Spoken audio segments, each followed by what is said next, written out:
Hello and welcome to the All 12 Signs video series for the Pisces new moon that's happening on the 10th of March 2023. This is the first new moon in Pisces with Saturn. Saturn hadn't entered Pisces this time last year. So we've got some big energy showing up. My name's Chloe. I work with card divination, astrology, and I channel energies through my body. I've been channeling physical light language for nearly 3 years now, and recently I've had a vocal light language activation. I'm still integrating this. So I know I'm still activating my mainframe and getting the downloads in order to establish some clear translation. But at the moment, it's just coming through quite naturally. Even if you're not consciously aware of what's going on, this is drawing in energies from different dimensions to help us heal, help us clear stuck energy and open up portals to source to get us into an alignment and bringing in activation codes.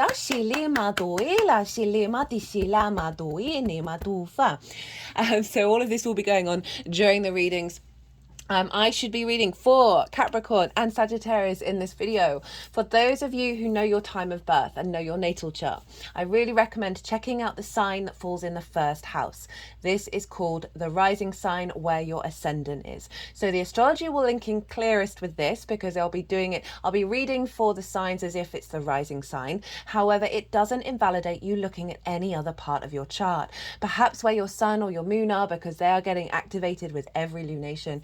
Just look to wherever that sign falls in your natal chart. Look to the house that it's in and the themes of that house. You want to apply those themes of the houses as well as any meaning that you've got going on in that sign to the messages that come through. It will be as if that sign, with everything going on in your natal chart, has now moved to the first house. So the astrology will still link in. You just got to add on a little bit of natal chart meaning, maths on top of it. Right, I'm going to keep this introduction short and sweet and get on with reading for Capricorn.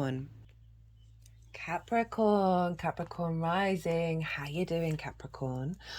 Right, for those of you tapping into the Capricorn energy and it doesn't fall in the first house in your natal chart, look to the house that it does fall in. Look to the themes of that house, and you want to apply those themes. Oh, Shili Maritina. That's Saturn in Pisces, by the way, which is what we've got at the moment. Those themes, as well as whatever meaning you've got going on in the sign of Capricorn. Perhaps your sun is there, the vision, the I am of it all. You want to apply all of that to the messages that come through. It will be as if that Capricorn energy has now moved to the first house, so the astrology will still link in. You just got to add on the natal chart meaning, maths on top of it, but it will still be relevant.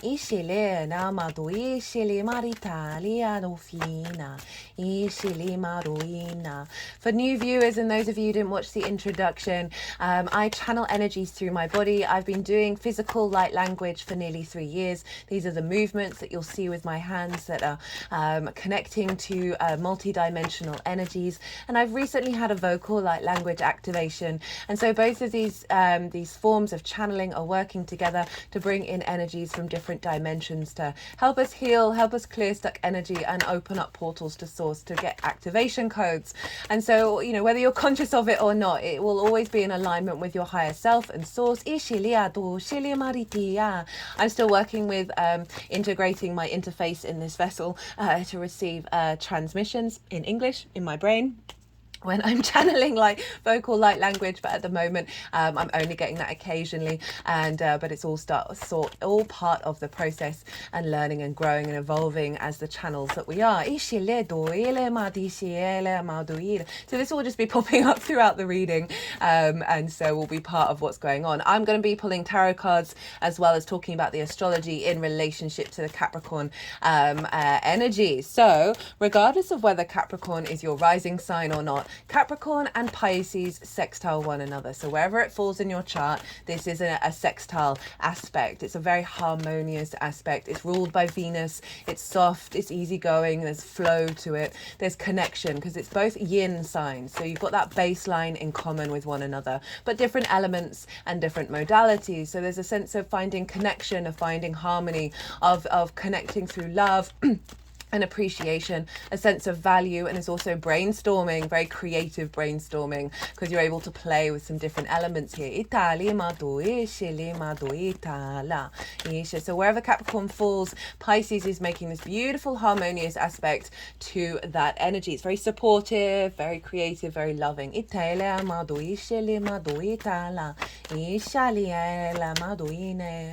Okay, so I'm pulling cards for 3 different piles. The first pile is the lead up to this new moon. I work with 6-month cycles, and so this is from the Pisces full moon that we had last year. What's unfolded, what journey you've been on, what have you been integrating, and where are you at just before the new moon. Italy. So that's pile 1.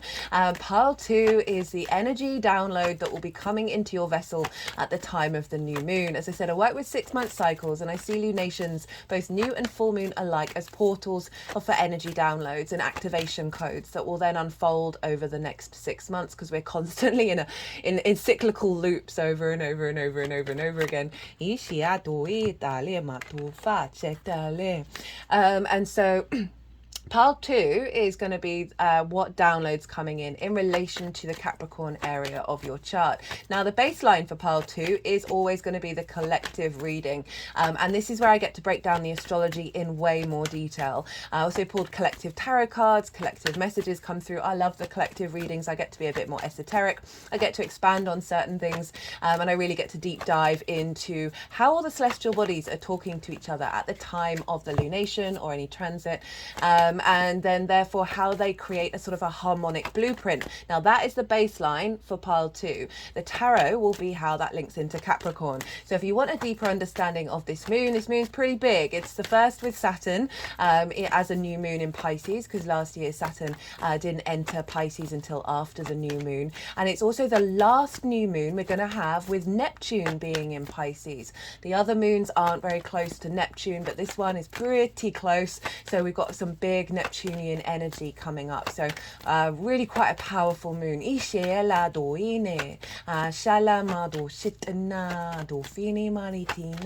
So that's pile 2. It's like what's been downloaded into your vessel that will unfold. And then pile 3, third and final pile, is how all this energy is going to manifest moving forward. So those are the piles. Now we're dealing with a new moon, and this is when the moon is at her darkest, her most receptive, and so it's a great time to set intentions, to plant seeds with the conscious will of the sun, the pure divine light, the codes that come in through that. There was a sense of purpose, right? The moon is our unconscious spaces, our emotional body, our intuition. Where are our needs being met or not being met, and how do we nourish ourselves and others? So it's very receptive moon energy. So a great time to set intentions wherever Capricorn falls in your chart. In relationship to that Pisces energy. And so I often find, obviously do whatever you feel called to do. You are a multi-dimensional autonomous being. The more that you understand your own motivations and how you work in this world as the universe manifests in individual form, the stronger that will be. However, I would say from my own experience, is tapping into the feeling you'd feel if that intention came true, rather than sort of like making a list and like having like really set perimeters. That may be really great if you've got like a clear mind, you know exactly the stages you want to take, all of that jazz. But I find like if you just feel the embodiment of the feeling, especially in a water sign, then you're not limiting the co-creation with the universe, right? So we can be quite rational, quite linear. We can have certain limitations around what we expect will come through and come true. Whereas if we tap into the emotion behind it, the feeling behind it, and our feelings are so very powerful, then the universe can come along and surprise you, basically, and top trump you. So do what feels right for you, but maybe do a bit of both and really tap into the feeling of it all. Now, where is this happening for you, Capricorn rising? This is going on in your third house. This is a house of the goddess. Right, the moon loves being in the house. It's her favorite place to be. So it's always great to have lunations in the third house. And this is where we find meaning in our day to day, where we bring our big picture perspectives and philosophies over in the ninth house, which is opposite, into our day to day, into the things that we do on a day to day basis, finding meaning. It is your environment, the frequency of your environment, your local community, as well as communication. It can be linked into schools and short distance trips. But it's also with schools, it's about learning something new. So say you're not at school, you've done the school stuff. It is about starting a new learning cycle. It's the lens in which you communicate through, right? So we've got this very powerful new moon happening here in the third house. I love the third house because I find that the more that we find meaning in the little things, in the washing up, in the walk to the shop, the more that we are basically embodying sort of the Fool energy, right, of really wanting to look at every little moment as something outside of the confines of the village, right? So it's really exploring and being curious and finding the joy in the little things definitely helps with mental health. So this is sextiling your ascendant, and your ascendant is how you embody yourself, right, through your actions and your deeds, right? So it depends where the lens of it. It's like you get the commands from either the sun or the moon, depends if you've got a day or a night chart, and that feeds into your ascendant, which is your navigator through the world, the lens in which you move through this cosmic ocean. It's your body, your character, your sense of self, and often how other people see you, because they see your embodiment rather than what's going on behind the scenes. So we've got this very harmonious new beginning, this new part of a cycle that is activating your confidence around your communication, finding a deeper resonance and strength in the meaning of your day-to-day, and that influencing your embodiment of self, and you being able to embody this meaning through your being, your actions, people are able to understand you better.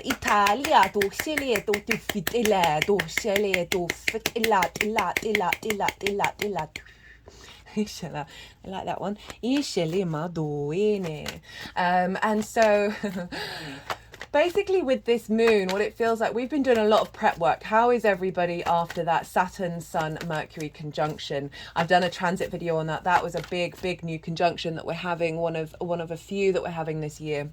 We're not going to have one like it that was all on the same day for a very long time. And some old distortions may have come up in the lead up to that conjunction, which are all tied into this new moon, right? So we've done a lot of clearing work, a lot of quite probably intense emotional energy, a lot of old patterns, old paradigms, like really old paradigms popping up, because this is collective energy. And so it's more the archetypal core foundations of self, and how that comes about, right? So old patterns from your early days, and old versions of self, and how that interacts with the outside world coming up in order to fall away. And so we've done a lot of clearing around that. We've done a lot of activations in the lead up to this new moon. We've cleared a lot of space, and because we are bringing source into our magical reality, I mean, it's always been there, right? But this is our ability to connect to it on a higher level.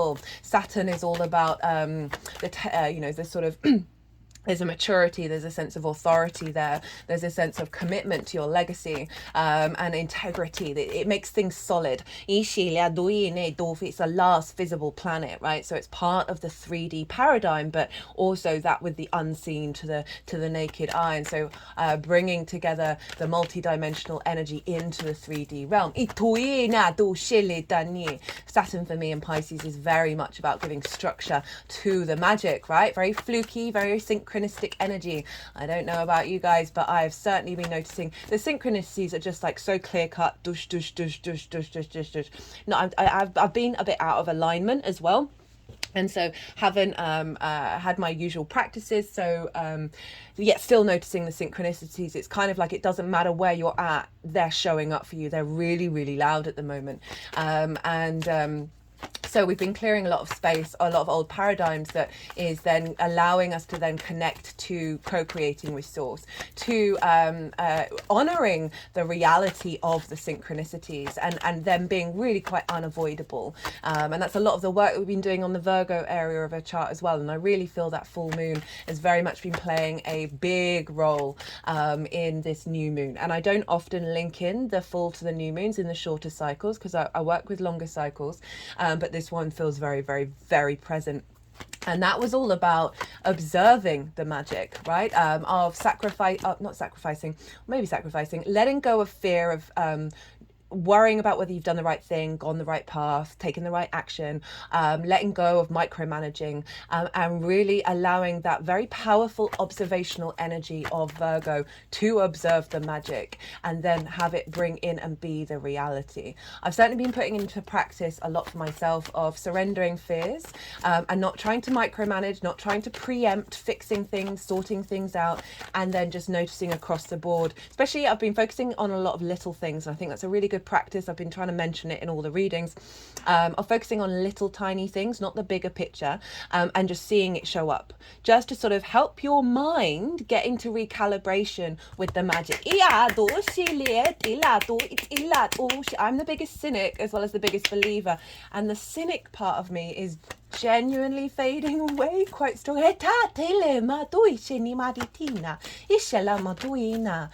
because I've just been noticing time and time again, if I've got a question, I've got a worry, a fear, sending it up, letting it go, going on and getting on with the rest of my life, and then seeing the synchronicities come in quite loudly. I'm going to give a little example. The person that I live with, I was clearing out my altars.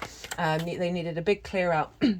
And I found a lip balm, unused, never used, on one of the altars that I'd completely forgotten about. And I gave it to the person that I lived with. And the look on their face was so amazing because they were like, I've nearly run out of lip balm.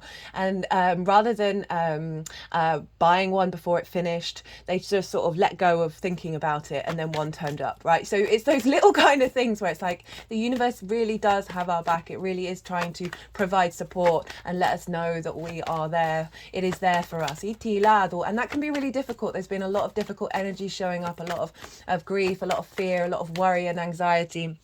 And we're dealing with a lot of collective energy. Obviously, what's going on in the world is insane. And how do we reorientate ourselves in that dynamic? Well, I feel like there's a lot of protection coming through with this new moon, of us having a real strength, that Saturn energy, of our ability to still have faith, right? Pisces is ruled by Jupiter, and Jupiter is very much about faith, of not letting our faith shake up, right? You know, the magic of the universe is reality. We just haven't figured it out yet, and it isn't all smokes and mirrors. It is real. It is very, very, very, very real, and it's becoming incredibly apparent, and we're activating big manifestation energy over the next part of the year, because we're coming up to the equinox. Right, so went off on a little bit of a tangent there. Let's talk astrology. So let's actually rewind. Let's talk about what kind of intentions could be a good thing to set to connect to your truth of your soul's ability to communicate. To connect to the meaning in the day-to-day, to find the ability to heighten your environmental frequency, to be more in union with your local environment, your local community. For any new things that come into your life over the next 6 months that involve like rediscovery and learning and new prospects and new potential ideas and communications, of allowing yourself to connect to that and really be able to tackle that and expand on it. You might want to set the intention around having lots of short distance trips and going and exploring, and having a bit more fun and a bit more joy in your life, and watching where the synchronicities take you when you go on those short distance trips. And this is all through the embodiment of self, right? That Capricorn energy, and feeling that within you, feeling that magic in your environment as you move through your day-to-day, watching the synchronicities, being playful and seeing where they take you. So let's get into the astrology. So this moon isn't making that many aspects. I'll touch on a couple of them. But do go check out the collective reading if you want it in more in detail. So we've got the sun and the moon, obviously. We've got Saturn, who's about 9 degrees away from the sun and the moon, but we work with about a 10-degree orb with the sun and the moon. They're still in the same sign, so they're still influencing each other. So again, we've got that sense of strength, that sense of maturity coming in, and the sense of making the magic real. And we've got Neptune. And as I said, this is the last new moon close to Neptune in the sign of Pisces, right? Before it then moves into Aries, which won't be that very, very long away. And Neptune is connection to source. It is all the dimensions, all the frequencies, all the possibilities, the multiverse. It is everything. And it can lead to hypersensitivity because of that, because it is holding and embodying absolutely everything. But it has the vast capacity it is the mystic, right? As well as the martyr, and it can bring in delusion and illusion that distort, right, in a way that may be deemed negative. I certainly noticed that across the board in the conjunction with Saturn, the Sun, and Mercury. It was bringing up a lot of old paradigms, a lot of old delusions and illusions that were there to be broken down, and also a lot of confusion as well. But that's because we are reorientating to a new frequency, and that can feel confusing. As I said, Neptune has the vast capacity of bringing realities, realities that you would have no idea about, into your own, into the 3D. So we're really bringing source into our reality with this one.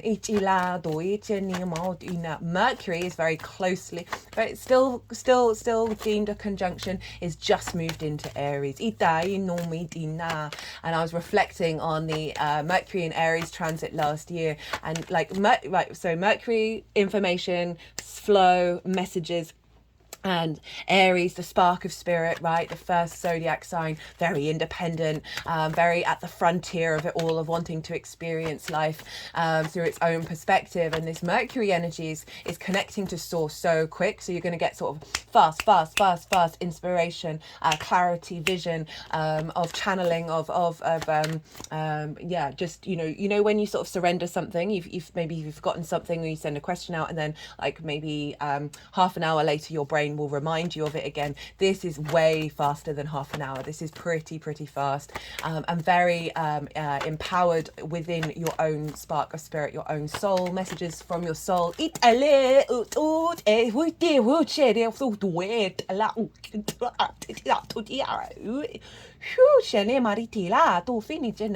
was a very interesting energy that just came through. They were doing some work around the throat chakra.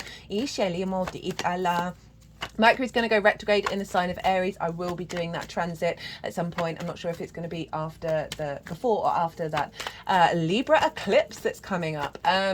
So we got this new reality coming in with this new moon, of our ability to flow with the synchronicities, to trust our intuition, to trust what we're witnessing.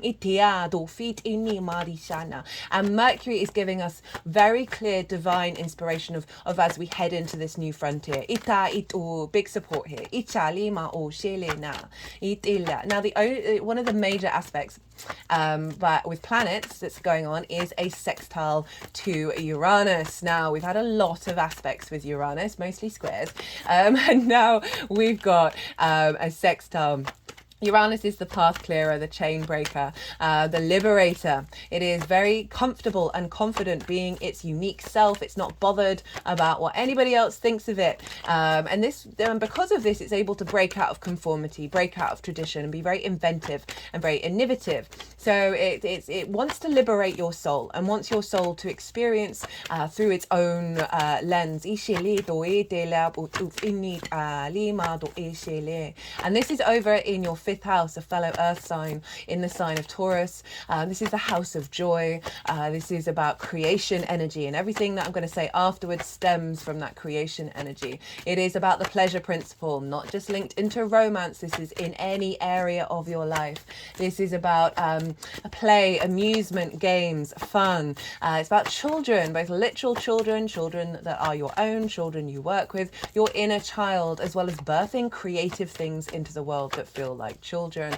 It is linked into romance and dating. Ishali is the house of joy, right? Uranus is helping liberate old structures around that, right? So helping liberate your inner child, liberating you from bonds around romance or the pleasure principle that may have been blocked from you being able to experience that in your own unique way. Itiado, itelado, itiamado, sheato, facile, madiene, matinoma, itu finiato, facala. Really helping you be more confident in yourself, in your expression of your creation energy. And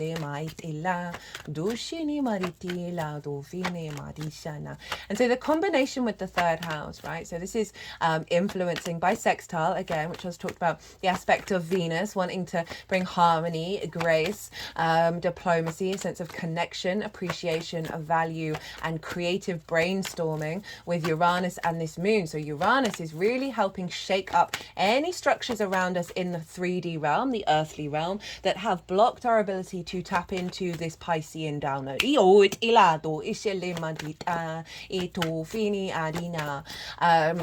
Sometimes I suppose if we see synchronicities or if we see the magic, we can there's just so many things that can block it, and not finding the joy in it because everything else in the world seems so overwhelming. And there's so much lack of worth in our species, right, of being able to tap into abundance. Like, even if you think you've worked through it, it's fundamentally, there's a lot of core principles at the root of our species, survival mechanisms, that block us from really being able to embody pure creation energy.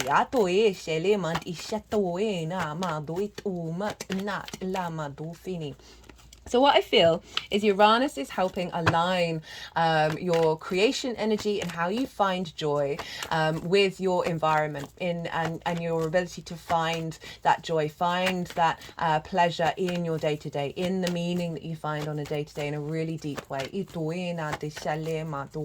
For you being able to express your creation energy, express your joy, and communicate that with yourself and those around you. Bringing in a new paradigm that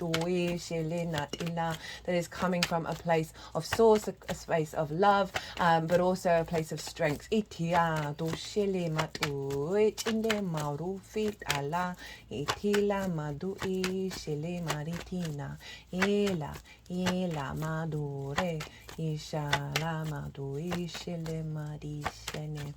So I just thought I'd let that one roll.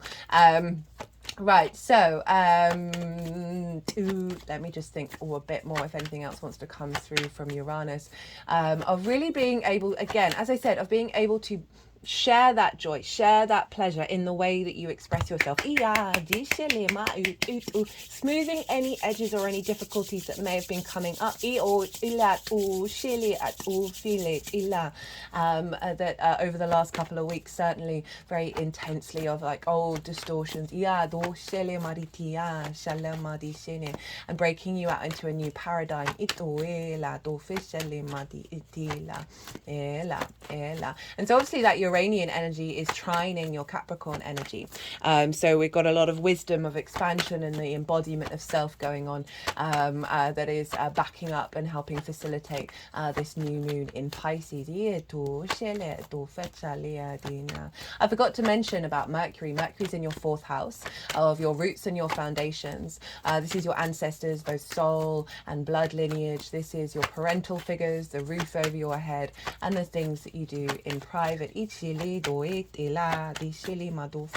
you're getting a lot of wisdom and support from the ancestors. You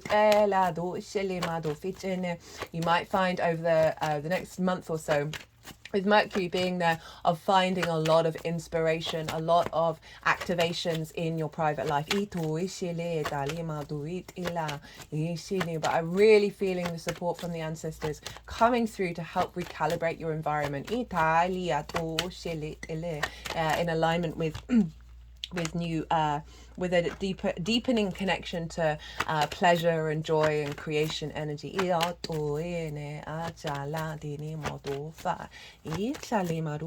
Now, what else is going on? So let's look to rulership. There are other aspects going on. We've got stuff over in Virgo as well as in your sign Capricorn, forming a grand earth trine. So it's quite similar to the Virgo full moon, which had a lot of water energy going on. So we've got this real balance between Pisces and Virgo of practical magic, of bringing the magic into the 3D and being able to facilitate it.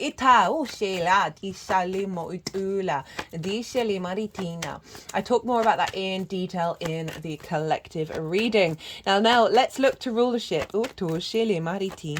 So Jupiter rules Pisces. So we want to look to where Jupiter is, because Jupiter is influencing what's going on with this moon, and Jupiter is over with Uranus in the sign of Taurus. So we've got double Taurus energy of your physical senses, right? Your personal connection to the earth, feeding into the collective emotional expansion, right? The water energy, so much memory is being held there. We're helping heal any limitations and able to bring in source like the agape energy of this unconditional love in the water within us that is helping us become more strong within ourselves as we move through the world. But Jupiter's expanding and bringing wisdom and this sense of faith and knowing in your 5th house, right? So really finding benefits coming through around your creativity, of really allowing this energy of expansion, right, with that joy. So Uranus is kind of electrifying that expansion and can bring up disruptive energy with Jupiter, where you find the wisdom in what's coming up. May feel a bit difficult, but those two powerhouses are really working together to get you in alignment. They're going to be conjoined one another. End of April, I believe. That happens once every 12 years. I will do a transit series on that. That is going to be wild for us collectively and individually. So we've got Jupiter really influencing this sense of the wisdom of your creativity, of your creation energy, of really being able to harness that in your day-to-day. In the way that you express yourself. This is shown up for every reading. Hello, 3 of Cups. And so Jupiter's influencing this moon, but Taurus is ruled by Venus. So we want to go and look to where Venus is, because Venus will be influencing Jupiter and therefore influencing the moon. Now, Venus is over in your 2nd house of your resources, your skills and your tools in order to manifest in the world and bring in regular income. This is the things that you value as well as how you value yourself. And that is the most important part, right? Venus is moving through there, empowering your sense of value, empowering and finding connection and creativity and value to how the skills and tools that you have. She is potentially bringing in a bit of money whenever Venus moves through the 12th. But if we focus on the energetic principles of a realignment of your value system in alignment with how you value yourself, right? We've got some big energy over in the sign of Aquarius with Pluto moving through there. If you've not catched that transit series, I do recommend it. They're all in their own playlists. There's Pluto in Aquarius, there's 3 with Saturn in Pisces, 1 with Jupiter in Taurus. What else is still live? I think there's a couple of conjunctions that happened, Venus and Mars in Aquarius, and then the Sun, Saturn and Mercury in Pisces. They're all pretty still relevant. Oh, and the nodal series as well. As I said, all in their own playlists. Right, what was I saying? So Venus is influencing, Jupiter is saying, hey, we are feeling good about self, and that's influencing the building and the expansion of your creation energy. She's also harmonizing your skills and your resources, right? So she's finding, create a sense of appreciation to the tools that you have, which you then could be applying in a creative way, and finding joy in doing that. And then that's feeding into how you express yourself. So a bit of an empowerment triangle going on. but wanting to be in alignment with you truly valuing yourself, you truly valuing what brings you joy. That helps you find meaning in the day-to-day basis. This also could be working on your skills and your tools on a day-to-day basis from a very creative place. You may have out of the blue ideas that you then want to put into practice that are facilitating for you bringing in more income. Now, Aquarius is ruled by Saturn. So we want to look to where Saturn is, because Saturn is influencing Venus and Saturn's over in Pisces. So we've got a feedback loop between the third house that's saying, okay, the strength in the way that we communicate is empowering your sense of value. It's making people know and see that you value yourself. Again, you finding meaning in the day-to-day is helping you connect back to the planet, connect back to your value. It's then a lovely feedback loop of bringing in creativity and joy, right? This is all building and building and building and building. So those three houses are influencing each other, the second, the third, and the fifth. And it really does feel like finding joy in the way that you bring in resources, the way that you manifest in the day-to-day, and finding that meaning. And it's really expanding a sense of I was gonna say productivity, but that can be a bit of a misconstrued word, of you just finding the will and the wherefore to play and soothing whatever distortions may have come up over the last couple of months. That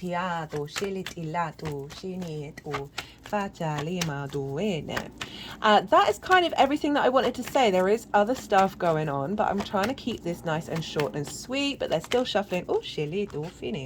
Hello Neptune.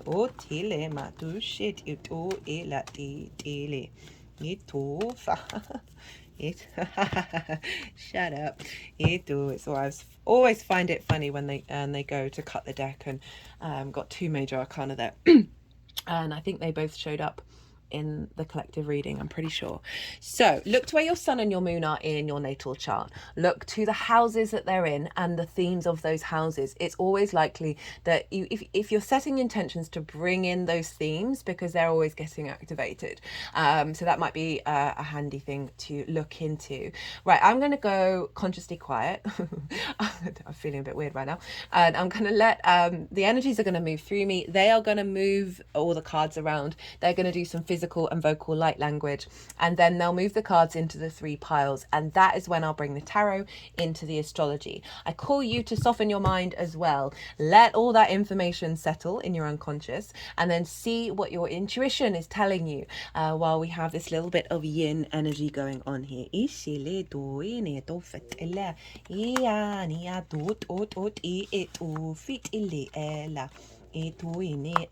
Ela alina itila ma na itila tisile ti atu fini itina tu file ela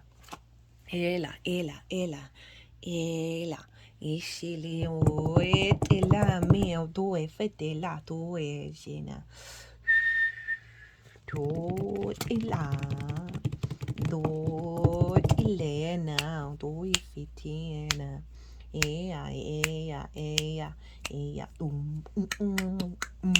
tinama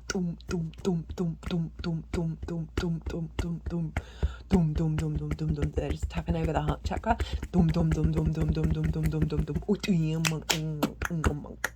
Shine eta la tufa tifani pachina iti itu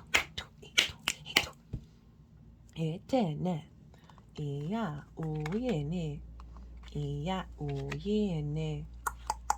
dushine ele ina ishia itoene aliat it do itini ela do kiufne itin makin intina itin ima itini ditini tin do iti ali o to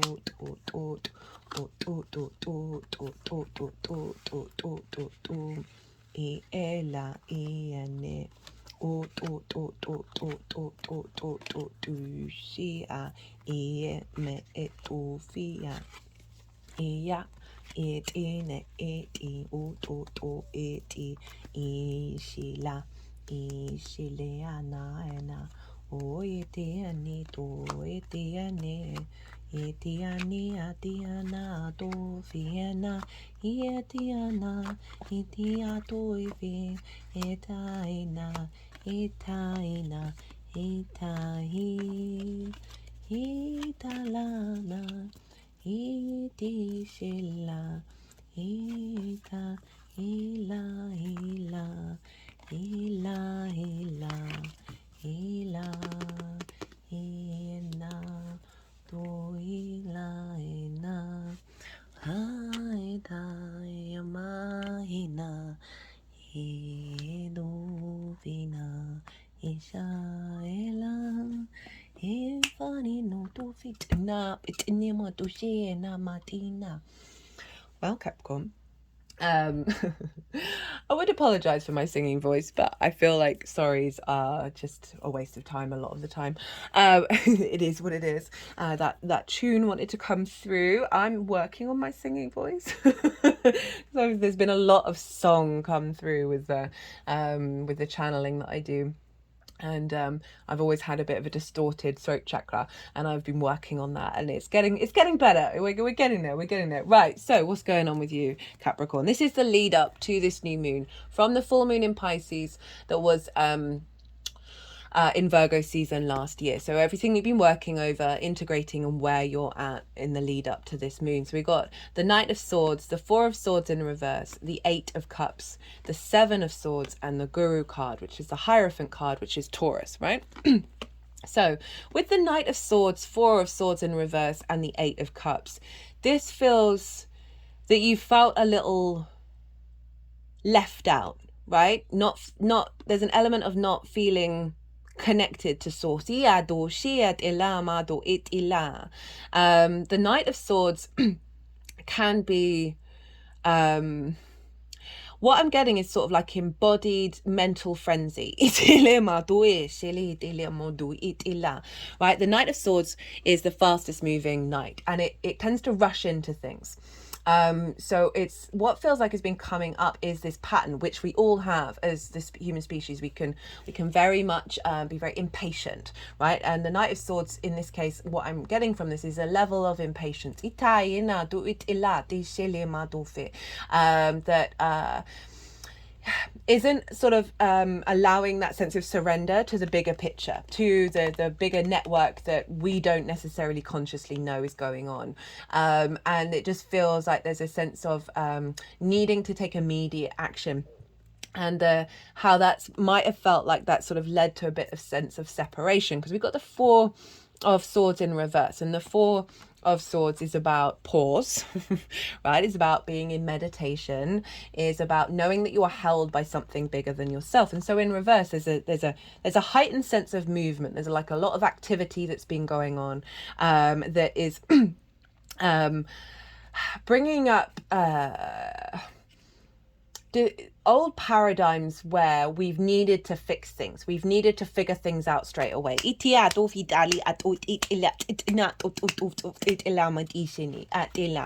the reason why I'm sort of focusing more on, well, this is just what it's coming to mind, but I don't often read these cards in that way, is the Eight of Cups that's come with it. As I said, this is Saturn in Pisces. And this is about walking away from habits, right? Often trauma responses in our unconscious spaces that feel very comfortable to our body, our mind, and our being, because they're so in the root of us. And so because all these cups are upright, so they represent something that is comfortable. And this is about the acknowledgement of these patterns and deciding to walk away from it and go on a little bit of an unknown journey, and also a difficult journey to go and climb the mountain to get a higher perspective. But it does mean going on a bit of a deep dive into the soul, a little bit of a deep dive away from our instinctive habits. And that takes daily practice, right? No one else, there isn't a car here to help this figure get up the mountain. You've got to take those steps. You've got to put things into action. So it really does feel like you've perhaps noticed what's been going on, and you've been mindfully going, okay, is this serving my nervous system? If you think about communication, our body is communicating to ourselves in many different ways all the time. Our nervous system. This feels like hyperstimulation.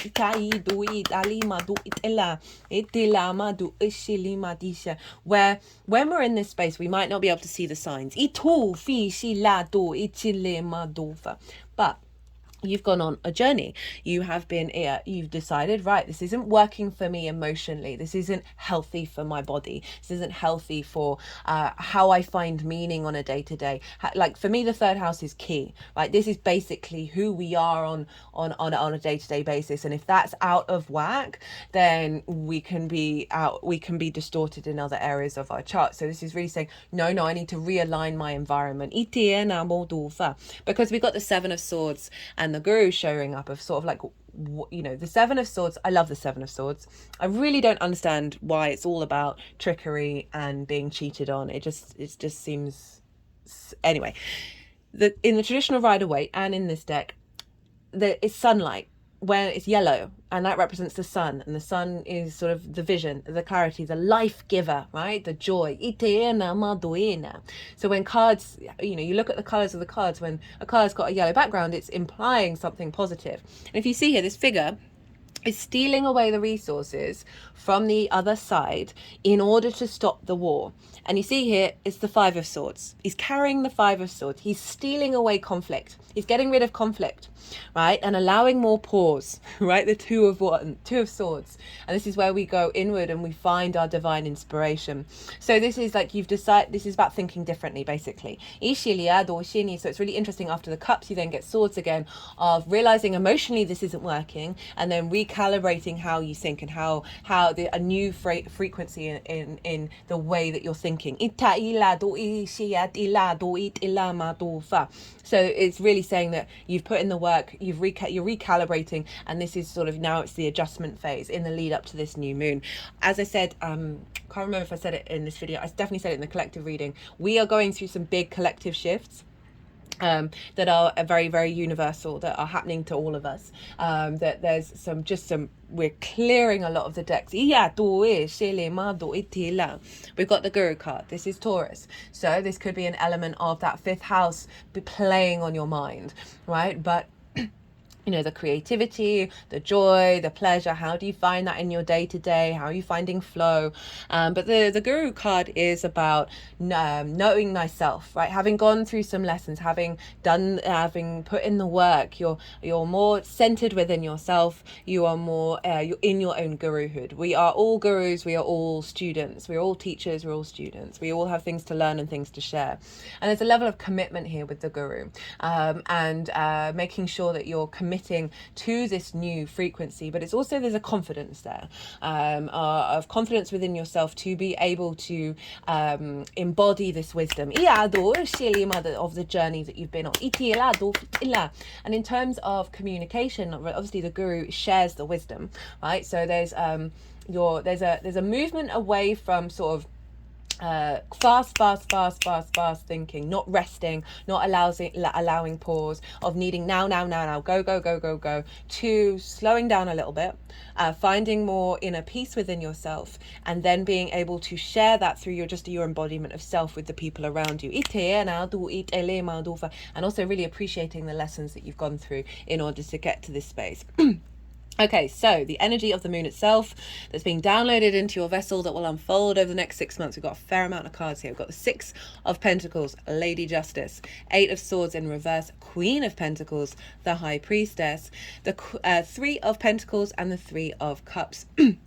So this is all about balance, right? You see here, these are the two scales of the tarot. The Six of Pentacles is about, so this is moving on from the Five of a sense of scarcity, of feeling left out, of feeling detached, of not feeling connected. And I felt with that energy of not feeling connected, that this is a recalibration of that on the 3D plane.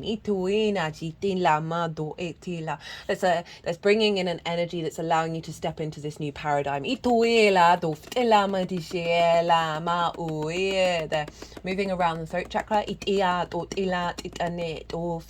Any blockages around your expression, your communication, around scarcity and feeling alone, these are being cleared out. And with justice, so you being able to speak your truth, and again balance, right? Karmic clearing and an activation of a new karmic contract.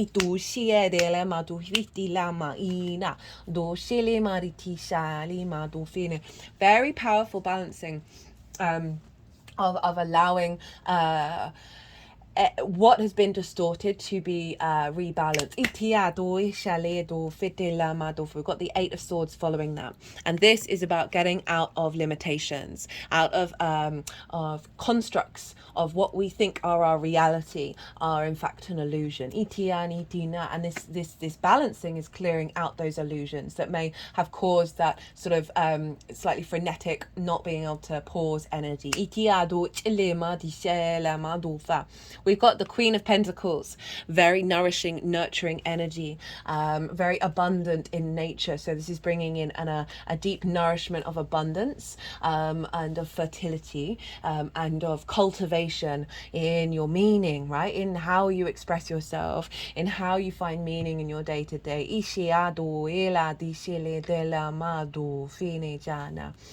Really allowing a sense of deep nourishment in your day-to-day, which I absolutely love. That's really beautiful, with the High Priestess. So we're now in sort of yin energy here.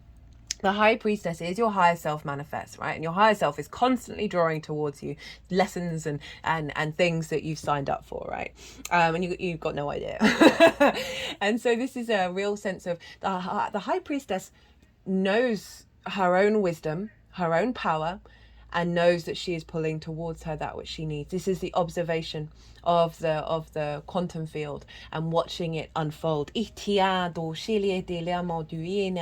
in terms of the third house of intuition, of synchronicities, of you being able to bear witness, a heightened sense of that coming through, of really, I'm getting serenity with that balance and the clearing out of limitations, and then the Queen and the High Priestess. There's an element of serenity, right? We're moving from that sort of yang air energy to this yin energy of really just allowing to breathe and moving away from fear, moving away from micromanaging and over planning. It's just allowing yourself to breathe and watching things unfold.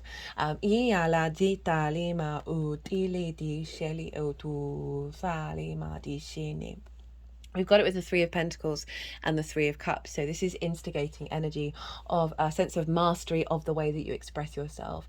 This figure knows what they do and know what they're capable of, and they really love what they do, and they keep doing that. And they're not really bothered about what other people think, and they then draw towards them other energies that have different things that then they collaborate to make something beautiful and long lasting. So there's a real sense of unity here. Three is the magic number, the Trinity. And we have it with the Three of Cups.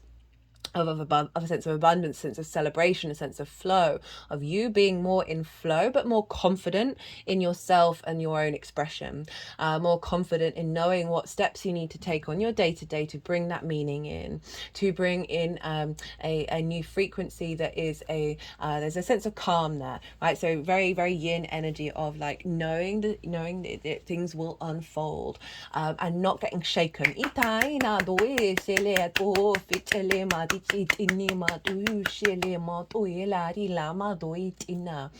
Of letting, there's an element of patience, and with that patience, that pause, that space, that breath, more flow comes in, itila, and more abundance is coming in. Also, you finding more celebrations, more meaning, more joy, being with like-minded people, being appreciated of what you have to say, being valued and celebrated. We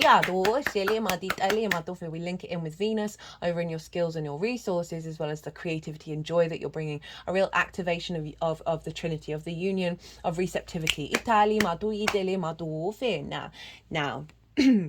How this is going to manifest moving forwards. We've got the Hanged Man in reverse and the Page of Cups. You couldn't get any more Pisces, really. So the Hanged Man is Neptune, and the Page of Cups, well, the Page of Cups is talking to a fish in a cup, right? This is the acknowledgement of the magical reality. All right, the Hanged Man in reverse. So the Hanged Man is all about enlightenment through different perspectives. And allowing pause. It's a very much a limbo card for these perspectives to come in. It's not a rushing around card. But in reverse, this is, right, you see the halo. This is the only halo in the tarot. This figure is now upright. They are now moving out into the world. They have found their wisdom, and they are now moving out in the world and sharing that enlightenment, right? And with the combination with the Page of Cups, you couldn't really get a more synchronistic energy around communication and your expression thereof, from a place of confidence and wisdom, of being able to share the messages, share the intuition, share the synchronicities, and also not necessarily sharing, but also being able to see the wisdom in the synchronicities and co-create with it. And overall, a sense of confidence and strength and wisdom and joy, right? The Page of Cups is the most joyful page in the deck. It's very, very happy energy. Pages are very excitable. They're very youthful. So there's a real sense of wisdom and youth.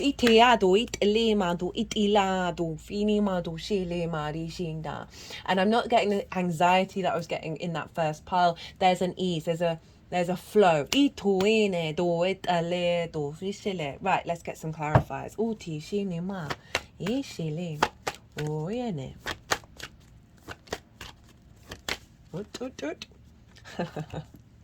We've got Justice. So we've got a repeat card, and the universe going, I said what I said. Decisions, evidence, thinking, verdicts. They're focusing on the evidence of you. Right, okay, that's great, and thank you so much. The Lady Justice should be empathetic and fair, observe and make conclusions based on objective observations, right? So justice coming in, that balance of being able to observe and see the reality of it, the evidence of the magical reality, and helping connect you back to source, helping connect you to the planet and your journey on it, and bringing in balance into your life. This can be, as I said, a new karmic cycle, new karmic relationships, or an elevation of the relationship dynamics you already have. Right,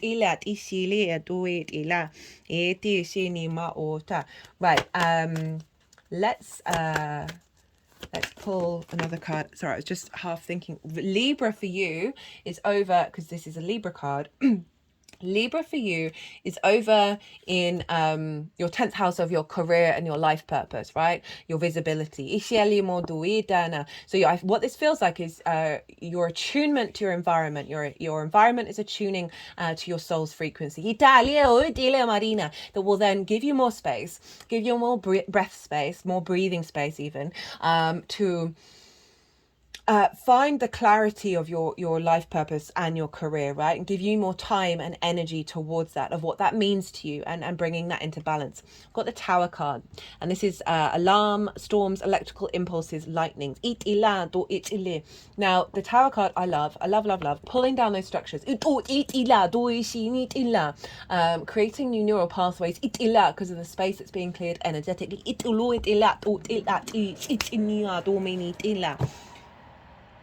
Whoa, can you hear that? That was pretty loud. They're building properties very close to me. That was the loudest I think I've heard them go. Yeah, so the Tower card, I felt like the last, however, we've been going through it right? We've been clearing out a lot of clutter. So I'm not surprised that the Tower card has shown up. Just cut the deck and got environment. Perfect for the third house, which is your environmental frequency coming into balance. Got leadership, which is sort of playing into what I was saying about the 10th house, of you being in command, right? And finding power within that. That Knight of Swords and the Four of Swords felt very forensic, and also, you know, the Knight of Swords very impulsive. Leadership doesn't mean you're the one in charge with everything and everyone does what you say. That's not what that's about. It's about taking command of your environment, taking command of yourself, and that being in balance with other people, but also having cleared away some clutter, you being able to be confident in the way that you express yourself. What I'm not getting like puffed up ego energy. With that one, it's very much you being that authority and knowing and seeing and observing of the magical reality and being able to implement it. And what you've got to say is being received. Got relationship change. Around the throat chakra. A change with your throat chakra. Bringing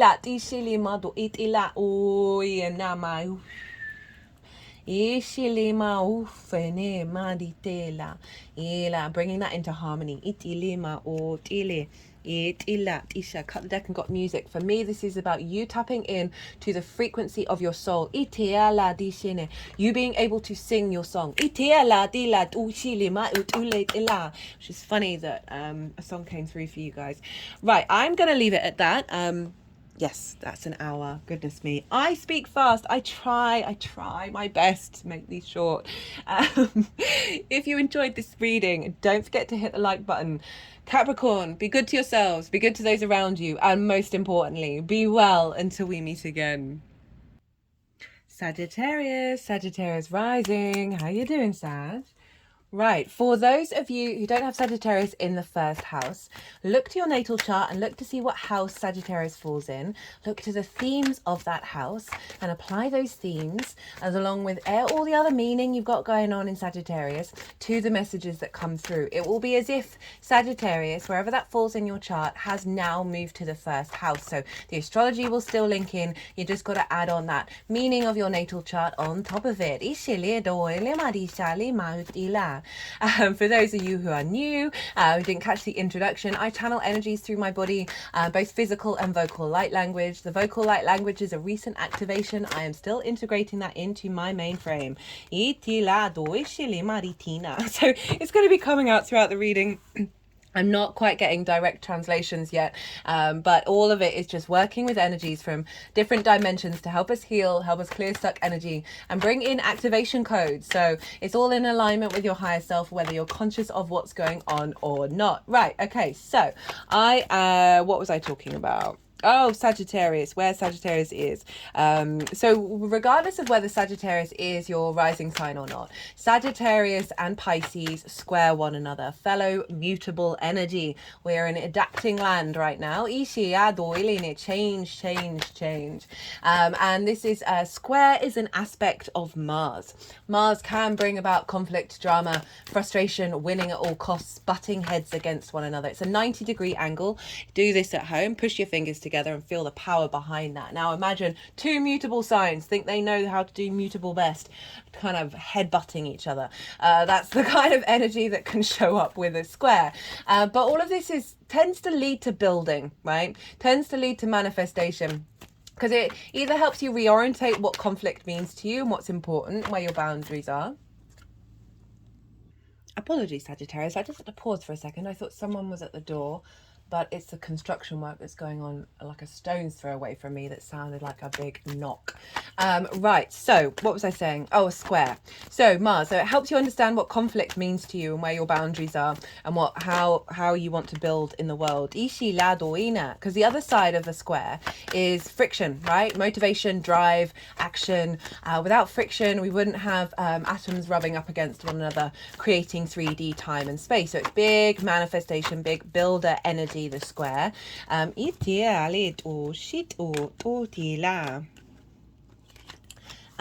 saw the Ten of Pentacles. We'll see if that one wants to come out again, but they put those back.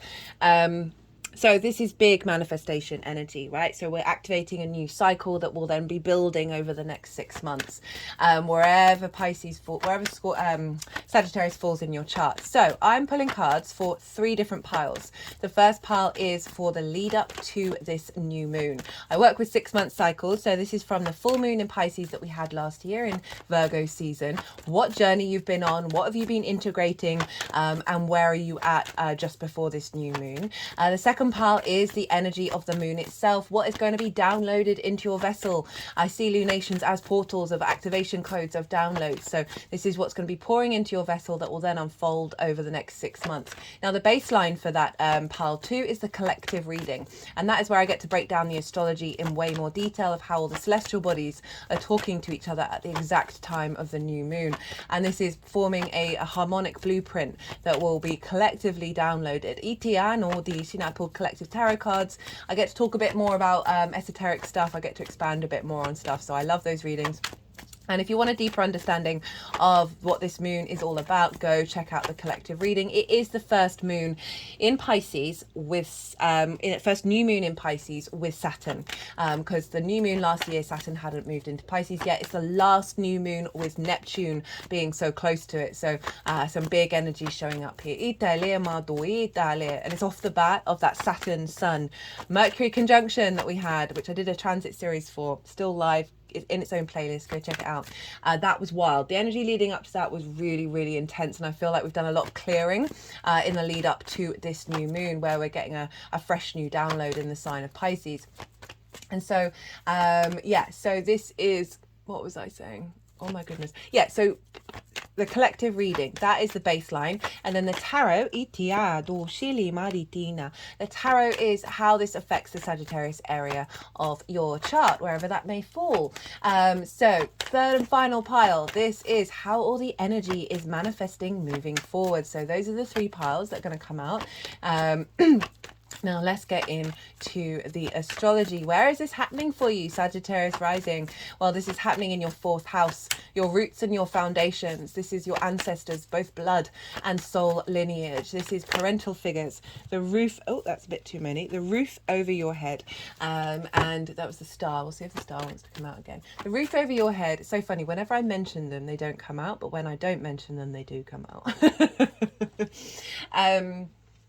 Yeah, it's the roof over your head and the things that you do in private. It's your foundational space. So I would recommend for any mutable rising sign to check out the collective reading, because this moon is happening on an angular house. Angular houses are 1st, 4th, 7th and 10th. These are the pivot points of your natal chart. They make the foundational cross that impact the rest of the chart. All the houses impact each other, but these are quite loud. So when we have transits here, this can be very big, right? So you might want a deeper understanding about what's showing up for this moon in the sign of Pisces. So new moon, great time to set intentions, and this is because the moon is at her darkest. The unconscious emotional body, our intuition, our needs being met or not being met, the sense of nourishment. This is when the moon is so receptive. So our unconscious is very receptive with the divine light of the sun, right? Source energy. The vision, the purpose, as she embodies the next part of the journey. So you don't have to set intentions. Obviously, do what's right for you. I find that often intuitively, because I know a lot of people obviously who don't lean into astrology, but I know their natal charts, and then they'll tell me about their lives, and I'm like, well, that's that, and that's that, and that's that. But obviously these things do amplify the energy. I find just tapping into the feeling of what that intention may feel like, if it comes true, can be really, really, really helpful. And also not limiting yourself by doing all the details of how it's going to get there. Obviously do what's right for you. And if you've got a clear line of sight and it feels really connected to source, then go for it. But we can tend to block off source with our limitations. I mean, it always finds a way of getting in, but I just find just tapping into the feeling, especially in a water sign, of what it is that your intentions are, can really help then bring in, because the source can then sort of top trump us, right? And come up with things that are beyond our rational mind. So setting intentions around connecting to the ancestors could be a really good thing, of building on your foundational base, as well as realignment with parental figures, finding more peace and more strength in your home life.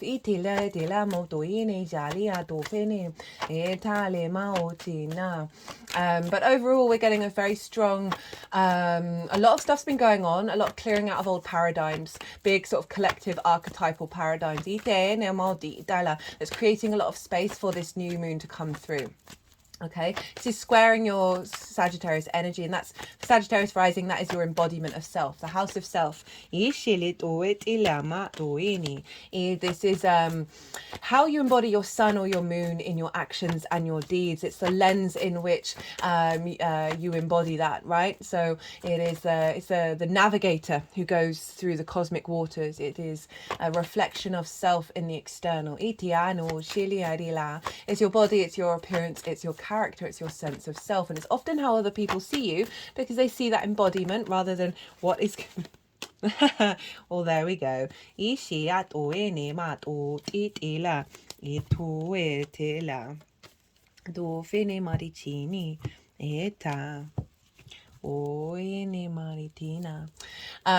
they just wanted to cut the deck a couple of times, and my brain always goes haywire whenever that happens. I have to sort of stop thinking, and let them do what they need to do.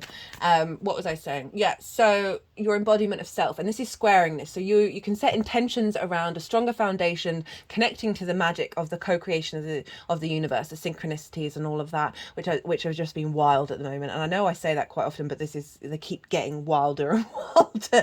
That they're through the square of manifesting this embodiment of your connection to your ancestors, deep healing there, of connecting to your foundational space. That means that you're very strong within yourself, of being able to create and build in your private life, that facilitate your sense of self and your visibility and how other people see you. Healing old wounds around family energy, around ancestors, that is then liberating your embodiment.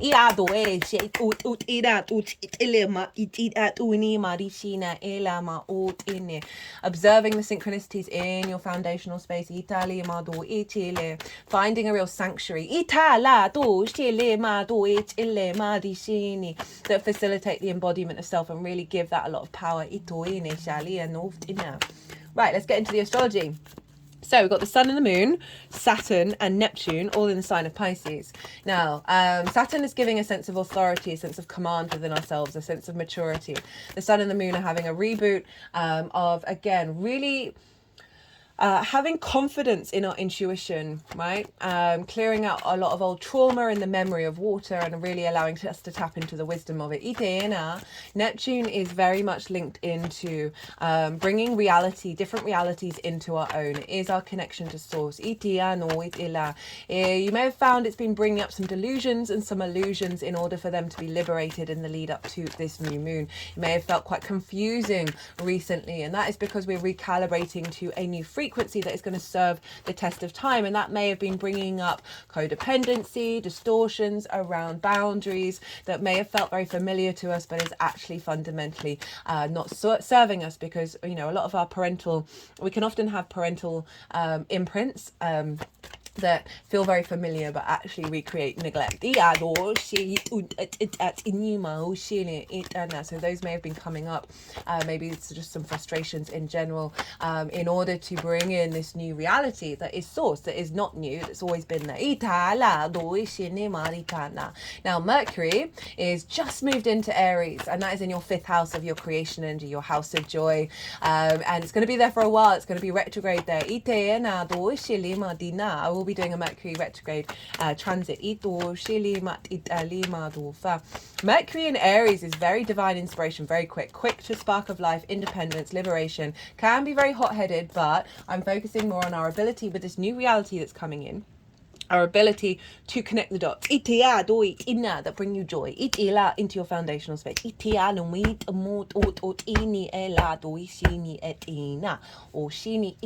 Mars rules Aries, and Mars is in Aquarius, which is ruled by Saturn, and Saturn's in Pisces. So this Mercury energy is coming back into Pisces, and it's also very closely conjunct Neptune.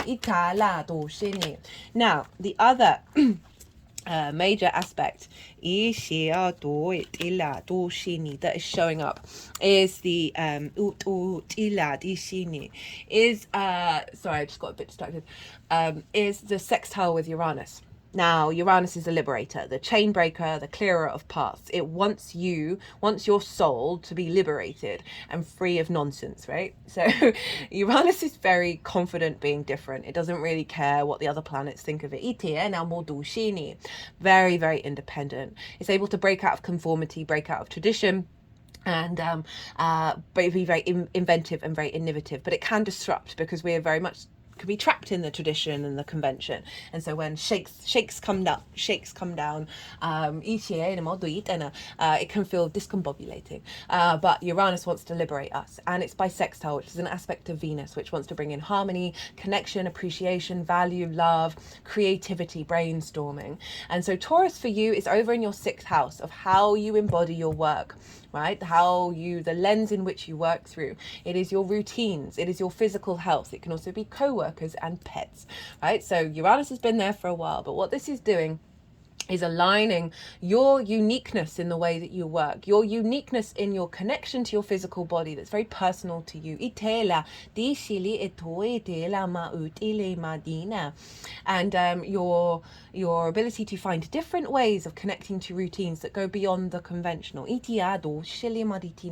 activation of a new integration of the way that you work.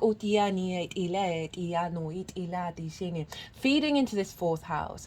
All right, they're brainstorming with each other. They're this new frequency that's strengthening your foundations, as well as allowing more flow and magic to come in, that is giving you more ease in your foundational space, that's freeing up more space in your mind and how you embody the way that you work, that's going to allow a lot of inspiration to come in. And Uranus is getting your foundational space in alignment with the 6th house, which is what I call the adult in the room, right? So we have a lot of trauma in the 4th, and so often that can mean that we neglect ourselves and we can't be the adult for ourselves, of embodying our work, of taking care of our physical health, of applying routines. So this is really aligning of bringing in a new cycle where you're able to be strong for yourself and be your own parent. That's liberating you and giving you more energy. Right. Now, there's some other stuff going on, but that's all in the collective reading. I'm trying to keep these short, yet they still seem to be going on for over an hour.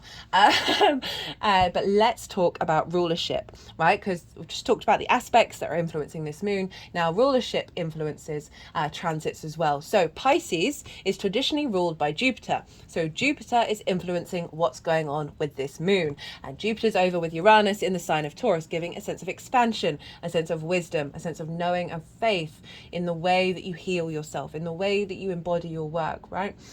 Finding more coherence, more deeper understanding of what really matters to you in the way that you work and how you parent yourself. More opportunities perhaps coming in around discovering of new routines, of applying routines, of more opportunities of developing the way that you work. but really a sense of strength of character and a sense of faith in you being the adult for yourself.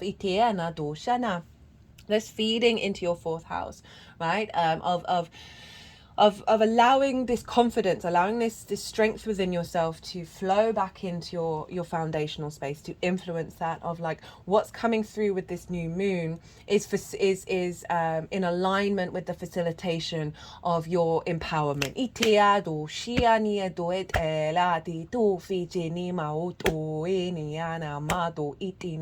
And any blockages with the ancestors around the way that they work, around physical health, around whether they're co-workers respected them, right, throughout many lifetimes.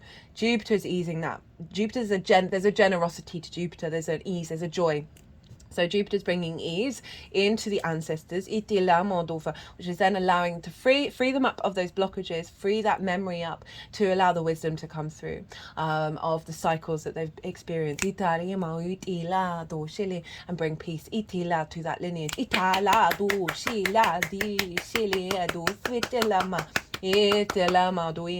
Right, now Taurus, ruled by Venus.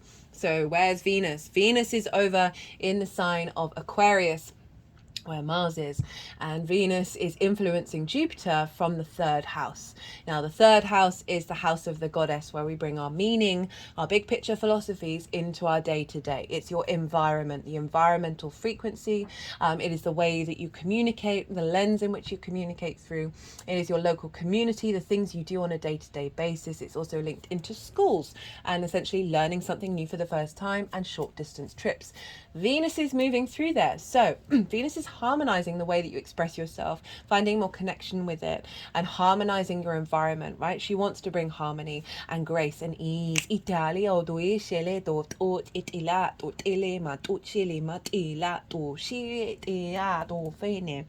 So this is bringing a deeper sense of value in the way that you express yourself, and the way that you find meaning in your day-to-day, just feeding into the way that you work, of finding more grace and ease with that, and being able to connect to the expansion that Jupiter is making in the way that you practice it on a day-to-day basis, right? So sixth house is routines, third house is day-to-day, right? So you're not necessarily doing the same routine every day, right?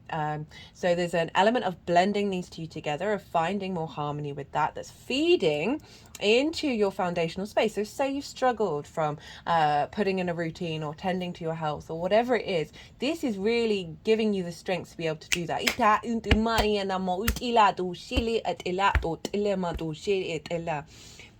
And it's really harmonizing the power of synchronicities, right? So we can have a lot of fears and a lot of worries in any area of the chart. And this is about allowing an element of surrender, right? Of the Piscean energy, and seeing what the universe then provides. So I've been giving the example that happened to me was it yesterday?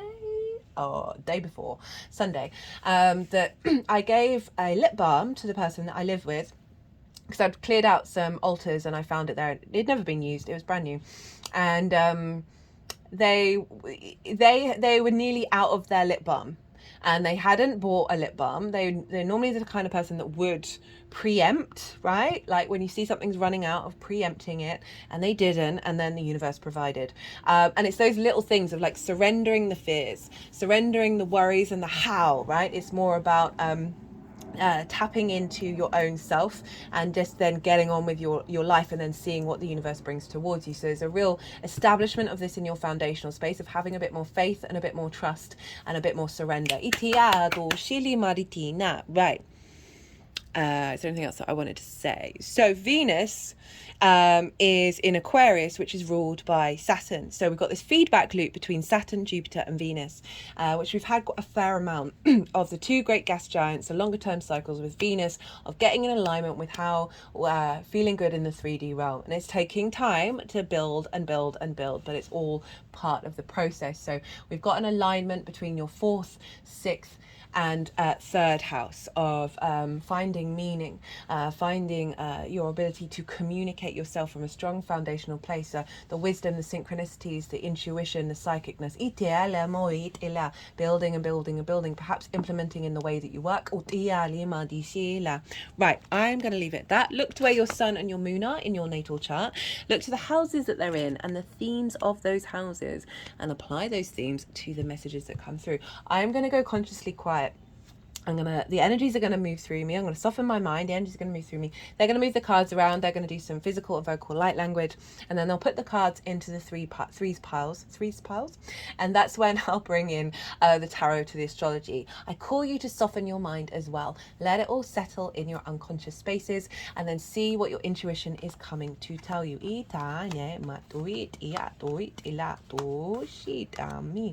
Iti anima o tuti eme. Iti ala o tili tutuli tili tile. Oh, let's move this down a little bit more. Iatala itu. Itala. Ya nina tu ti ti ti ti ya to shini. Ya dala. Te shot ile eti ma. Fitine ma to shene. It in it. Tum. No esele. Eto ene. O to sheana. Eto etile ma di shini atufa. Yeah.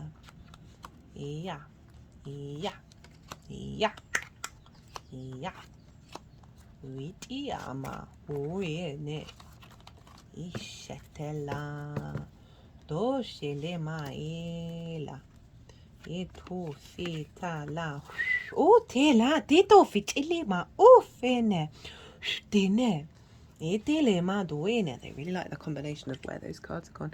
Ishele mari tiado. I feel very light and fluffy in my head. Itoe shele ma duene na tofa. Right, Sag. What's going on? Right, we have, so this is the lead up to this new moon from the full moon in Pisces last year. What you've been integrating, what kind of journey you've been on, and who you are in the lead up to this new moon. We've got the 5 of Swords, the 5 of Pentacles, the 9 of Wands with the 8 of Cups. This is Saturn and Pisces. It's been showing up a fair amount. The Star card and the Hermit. Big transformative energy right here. So genuinely, this is across the board of like clearing out a lot of old paradigms. So we've got conflict and scarcity, not feeling supported, feeling like there may be harsh words, difficult energies, not feeling safe in your foundational space. This could be linked into parental figures, this could be old traumas, this could be people that you live with, or just genuinely feeling unsteady when it comes to your foundations, as well as old blockages from ancestors with the 9 of Wands. 9 of Wands is very resilient energy. It's had to fight a lot of battles, or perceived battles. It's exhausted, it's burnt out, there's conflict energy, but it's more you're on the defensive. So there's an element of perhaps there's just been, why has there been just constant sort of conflicting energy showing up from your foundational space, and maybe a lot of clearing out of old traumas from your home, from your the way that you grew up. You may have been spending time contemplating these energies over the last 6 months, right? Pisces is a very contemplative energy of observing the yin energy of the mutable, the changeable nature of life, right? And also understanding the collective emotional connection to cycles. So there may have been actual events that have been this energy, or it's just you've had the space in order to contemplate, okay, what do my foundations mean to me, and noticing that there are some shaky things, right? Saturn is shaking your foundations up, right? That's just what Saturn does. So it's not surprising that some difficult energy's shown up. We've got there with the 8 of Cups, which is saying you've acknowledged this, right? You've acknowledged that You understand there's an element of compassion and empathy, but you want to move on. And so often with this Eight of Cups, I always link it into sort of like those limiting beliefs that are in our unconscious spaces that we often learn from our parental figures, or very much in the early years when we're running around in unconscious mode, that they're so deep within us that they feel comfortable, that we then end up recreating those things. And so this figure has gone, right, no, I'm drawing a line under the sand. I am walking away from this. And it may be a difficult journey, but I'm going to go and get this higher perspective. And as I said, this is Saturn in Pisces, of having the commitment to and the maturity to walk away from old dynamics. So as I said, this could be showing up in the 3D or you having the time to contemplate and making those decisions and reorientating yourself. And then we've got the Star and the Hermit, which is saying you've gone through some deep healing, right? So the Star is she's reconnecting back to her unique self, beyond taking off the clothes, taking off the masks, taking off the, on my own journey, the more that I went into the process of peeling back the onion layers of who am I, more I realized so much of what I thought was me wasn't me. And the more that I peeled back those layers, the more I got to the core of my essence. And that's what the Star is all about. She's peeling back those layers. She's doing deep healing work. And then it frees you up to understand, what are your hopes and dreams? Not that of you, the ancestors, not that of your parental figures. What is it? What are you, right? Remember that Uranian liberation energy. And allowing you to hope and dream in a different way. With the Hermit, acknowledging your own innate wisdom. Right, this is Virgo energy. That's over in your 10th house of your career, your life purpose, right, your visibility, of bringing back into alignment of, okay, what is guiding you through this life? The Hermit isn't spending time craving society to understand it. It is the true depth of going into the inner space and knowing your own power from this higher perspective, right? So look at this. This figure's gone to climb the mountain, and the Hermit's on the mountain, right? So you have done some big journeying here, and the Hermit knows themselves. They're able to observe and understand their own reality. Right, so the energies got very excited when they went in this order. This is what's being downloaded into your vessel that will unfold over the next 6 months. We've got the Eight of Wands, alignment. With the Hangman with the Ace of Swords, clarity of wisdom, and the King of Swords with the Ace of Cups. And I love this combination of the Hangman with the Ace of Swords, King of Swords with the Ace of Cups. It's the blending of the yin and the yang, which has been happening a lot in these readings. Right, so alignment. Things are shifting. Things are changing. All these ones are pointing in the same direction. They are ending up where they need to go. There's a surrendering of fear and worry with this card, of things are in motion and things are bringing you to a state of alignment. Now with the Hanged Man and the Ace of Swords, right, this is allowing deep wisdom and perspective, enlightenment. It's the only card with a halo. It's about divine divine perspective, and the embodiment of that. And through this sense of creating space in your life, in your foundational space, wisdom's going to come through, inspiration, clarity, a renewal, right? We're moving from that Five of Swords to the Ace, right? We're moving away from conflict to sovereignty. Look, there's a crown on here, and not in a way where either side have got to bully each other. There's such power in that Hanged Man and the Ace of Swords of download, and really knowing self, and seeing the magic unfold and seeing the synchronicities unfold. And then we've got the King of Swords. So we've gone from the Five to the Ace to the King. This King's been stalking us for ages. Right, so the King of Swords, that's clarity of vision and acting upon this vision that is coming through from a place of abundance, from a place of peace. And there's a sense of overflow. And this is what I'm getting, is like real clear intuition, right, around your foundations, and that ripples out to the rest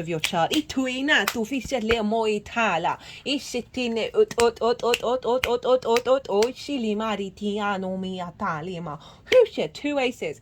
Really powerful energy with this alignment that's coming in. You know, having gone through that journey of like recalibration, you're bringing in this fresh new clarity of the magic, clarity of your intuition, clarity. There could be psychic enhancement. We are all psychics, we are all channelers, we are all intuitives, we are all healers. We just do it in different ways. How this energy is manifesting moving forward. Well, hello.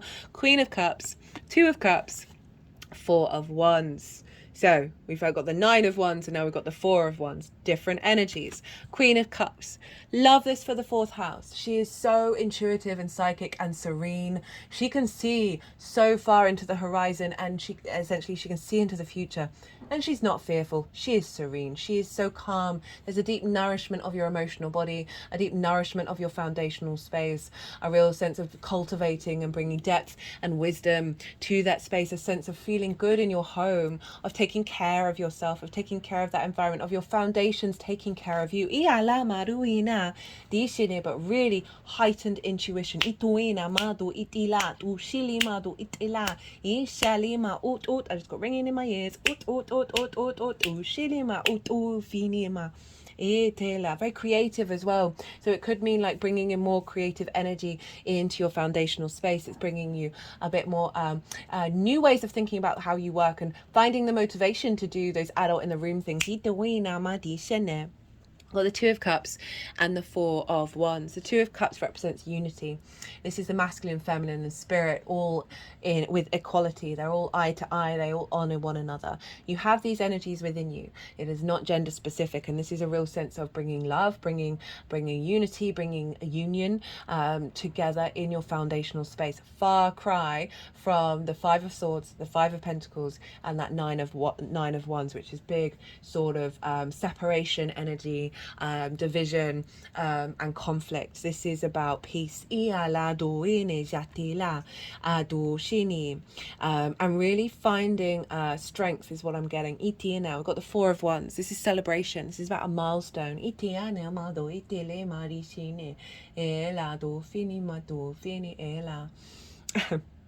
So I'm just getting a flash of a Sagittarius rising who may be watching this video. Hey babe. Where there's an element of bringing a partner back to the home.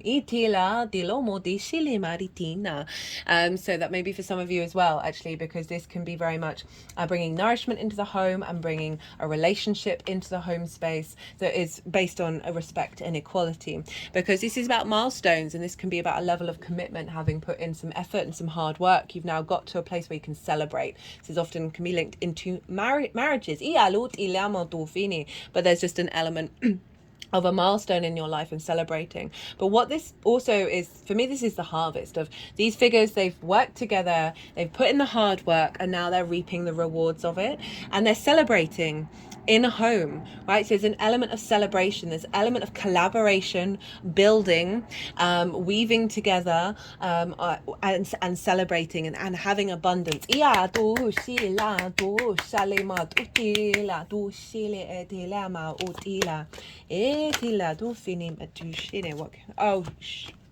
shut the front door on your way out. This card has shown up for, I think, all the readings.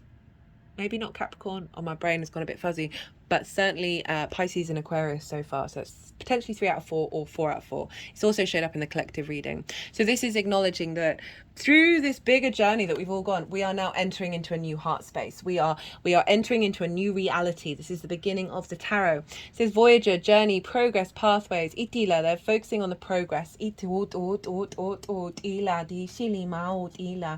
then the having cleared out a lot of old karma, embarking on a new journey. Cut the deck and got justice. Balance, right? This is saying decisions, evidence, thinking, verdicts. It's focusing on the evidence, and so this is being able to bear witness to the shift and to the change and things coming into balance. There's empathy and there's wisdom with Lady Justice, of being able to observe and then make objective decisions, right? So this is stepping back into the heightened synchronicities, the heightened co-creation with the magic of the universe, of really seeing that come into being.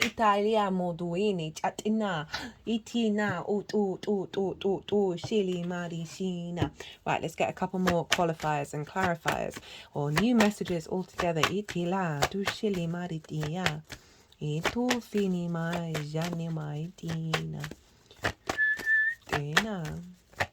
Just thinking about where Libra is for you, Sagittarius, and that is in your hopes and your dreams. Hopes and dreams, and so this can be an element of balancing that in because of clearing out distortions in the fourth. We got nature, right? So bringing your home, your foundational space back into your soul's true nature.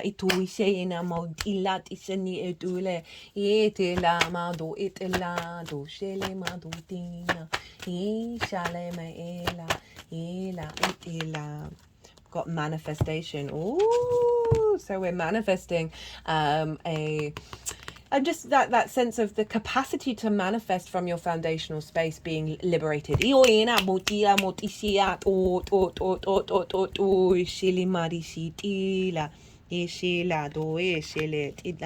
Karmic completion.